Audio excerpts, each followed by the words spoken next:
Na kuna mtu ana call simu. Nani ana call simu? Simu yangu iko wapi? Kwani ko? Nani ana call? Naona hapa Mayunda. Ha ya. Ndugu yangu Mayunda amenikumbuka leo. Hello ndugu yangu Mayunda. Nikuulize. Wewe na wewe kila wakati ni maswali. Okay, niulize ni basi. Unataka kuuliza aje? Ile kwani kuna litara anaitanga kaina college. Eti nini? Kaina college. Acha na wewe mukuru. Nini sasa hiyo hata unataja mbele ya watu? Si ni daktari? Unasemea gynecologist.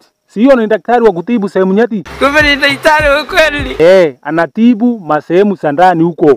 Nikuulize. Leo na wewe uko na maswali mingi sana bwana. Sawa basi niulize. Nikuulize kwa nini anamwambia amfanyie chemotherapy? Eti nini na wewe mkuru usiongee kwa sauti kubwa? Amfanyie chemotherapy. Kama si chemo inaitwa chemotherapy. Nini ya ku screen cancer? Kumbe ni matibabu. Ni ya ku screen cancer. Karibu nimpunguze. Uache kuwa unaniulizia maswali yana maana na wewe bwana. Kata simu.